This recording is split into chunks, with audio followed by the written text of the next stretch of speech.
Ya chicos, vamos a hacer un videito de la hipertensión. La hipertensión arterial, ¿cierto? O sea, de la hipertensión, pero de los hipertensivos. Vamos a ver. La hipertensión arterial es una de las afecciones más comunes del hombre moderno, sobre todo a partir de determinada edad, con más frecuencia en los hombres que en las mujeres. Se trata de un trastorno del sistema vascular que provoca un aumento de la presión sanguínea que tiende a establecerse permanentemente por encima de los 160 miligramos de mercurio. La terapia está en el régimen de vida y los medicamentos. Tres grandes grupos medicamentosos se emplean en el tratamiento de la hipertensión. Diuréticos. Son una serie de fármacos que actúan sobre el riñón para que elimine mayores cantidades de orina. Así, al perderse más agua, disminuye el volumen del plasma en el interior de los vasos sanguíneos, haciendo descender la tensión arterial. Entre los diuréticos más importantes destacan las tiazidas, la furosemida, la espironolactona y la amilorida. Estos productos alteran la cantidad de potasio sanguíneo con repercusiones sobre el corazón, aunque es un problema fácil de prevenir si se siguen las recomendaciones del médico. El potasio está contenido en algunos alimentos como la uva, como el plátano, y nos ayudan a reducir la hipertensión arterial. Aunque tienen gran cantidad de azúcar, no es muy recomendable para las personas que tienen diabetes, pero sí es necesario para el buen funcionamiento de los músculos. Y recordemos que el corazón también es un músculo. Entonces necesita la cantidad de potasio. Por lo tanto, es bueno incluir en nuestra alimentación las uvas y los plátanos para que funcionen bien nuestros músculos. Aunque es un problema fácil de prevenir si se siguen las recomendaciones del médico. Además, algunos de estos medicamentos potencian los efectos tóxicos del digital, la gentamicina y la estreptomicina, por lo que se evitará administrarlos juntos. O sea, no puedes tomar un diurético como la furosemida, por ejemplo, la amilorida, la espironolactona junto con una gentamicina o una estreptomicina, porque tienen efectos tóxicos para las personas. Inhibidores simpáticos. Bloquean el sistema nervioso simpático, es decir, la parte del sistema nervioso vegetativo responsable de mantener elevada la presión arterial. Podemos citar entre estos productos, estos bloqueadores, ¿cierto? Son, por ejemplo, la metildopa, la reserpina, la prazosina o el propanol. A veces producen somnolencia, sequedad de la boca y bajadas de la tensión arterial, sobre todo al levantarse súbitamente. De repente puede ser que te estés en el suelo, por ejemplo, y te paras rápidamente y sientes que te mareas, por ejemplo. O que pierdes el equilibrio, podría ser también. Vasodilatadores. Entre los hipertensivos, entonces, tenemos los inhibidores, los diuréticos y los vasodilatadores. Los vasodilatadores dilatan el calibre de las arterias, con lo que logran disminuir considerablemente la presión en su interior. Sí. Imaginemos, por ejemplo, que una arteria es un cañón, ¿cierto?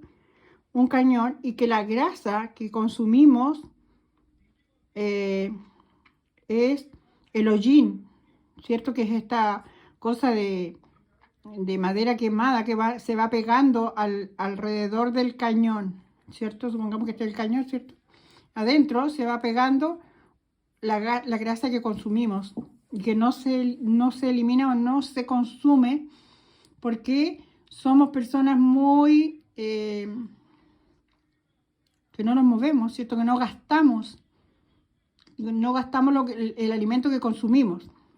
Entonces se va acumulando todo lo que son las grasas, porque las grasas son más difíciles de gastar que los hidratos de carbono, por ejemplo, ¿cierto? Con los hidratos que son todo lo que sea harina o todo lo que sea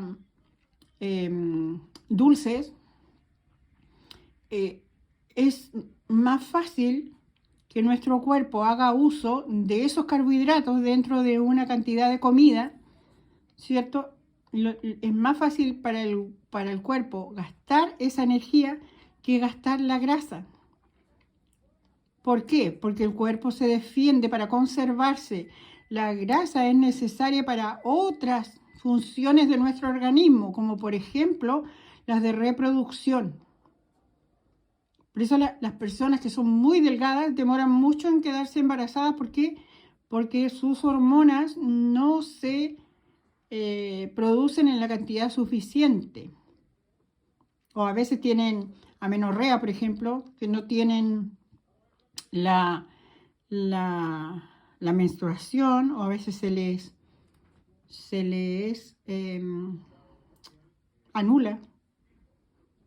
Entonces, el cuerpo se defiende tratando de no eliminar la grasa. Entonces, a veces hay personas muy flacas, pero que sí tienen problemas con la presión arterial.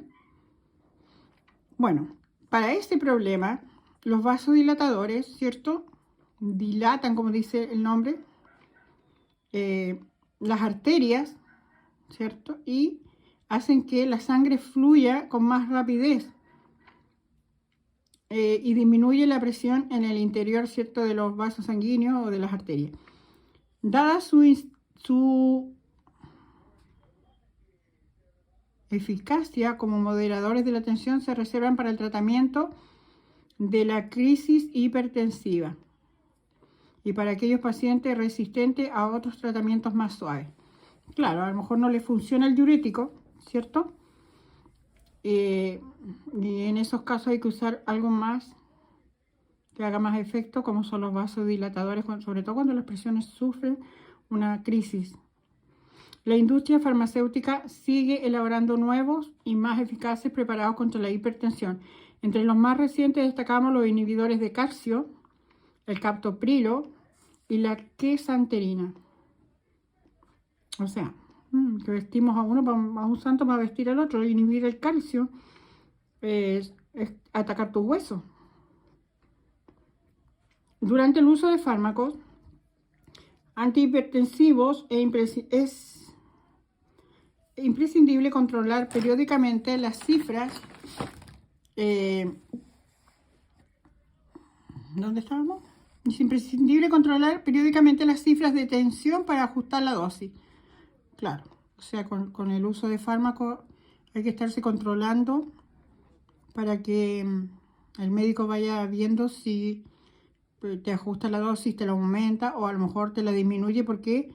Porque has hecho más ejercicio, porque has gastado más energía y entonces ya tus arterias ya no están tapadas y por lo tanto la hipertensión se reduce. Entonces el médico va ajustando la dosis hasta que sería ideal suprimir el uso de antihipertensivos y además cuidarse la alimentación. También es recomendable el seguimiento de una dieta pobre en sal y el abandono de productos como el café, el té, el tabaco, que con su actividad estimulante y excitante podrían contrarrestar los beneficios proporcionados. Claro, la sal, por ejemplo, si tú colocas sal, o sea, estás haciendo mayonesa casera y le colocas sal a esa mayonesa, te vas a dar cuenta que el efecto que se produce es que lo hace más espeso, ¿cierto? Lo hace más espeso. Por lo tanto, cuando tú consumes sal, el efecto que produce en nuestro cuerpo es retener el agua. Retener el agua. Eso significa que nuestra sangre se va a poner más espesa y va a fluir con menos velocidad por nuestra circulación.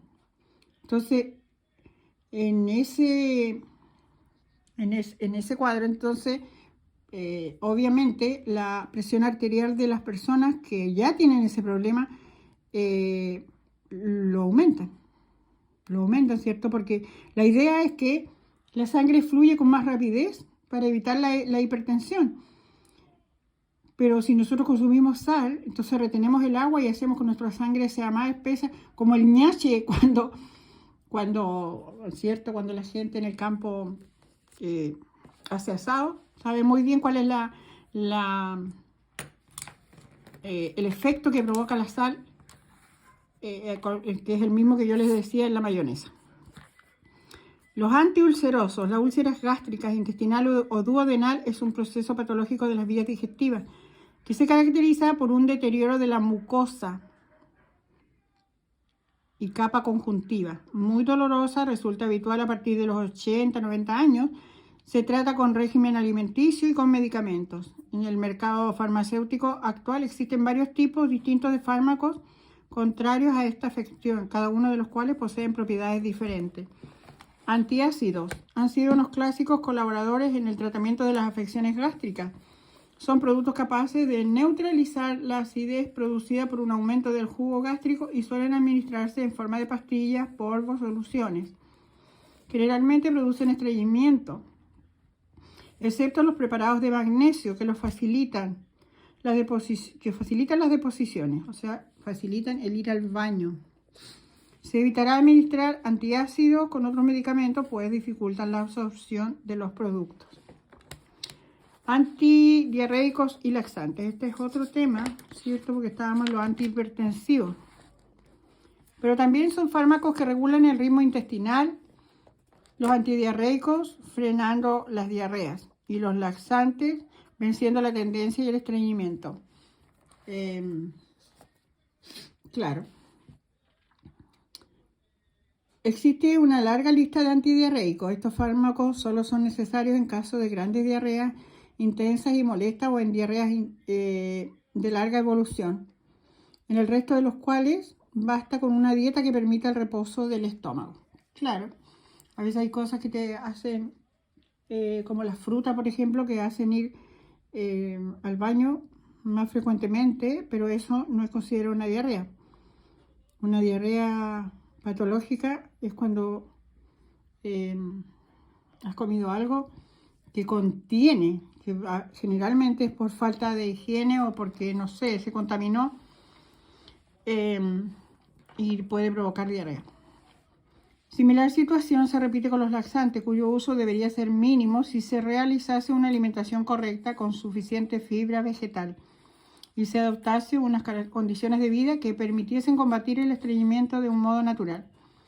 El empleo de laxantes es siempre polémico, pues pronto se convierte en un arma de dos filos. Hay unas mermeladas que son laxantes, que las usan las jovencitas sobre todo cuando quieren mantener el peso o adelgazar. Pero esto es un arma de doble filo porque el intestino deja de producir los movimientos, como que se adormece y deja de producir los movimientos para evacuar, ¿cierto?, las deposiciones intestinales, y eso también te juega en contra porque la idea es que la actividad del intestino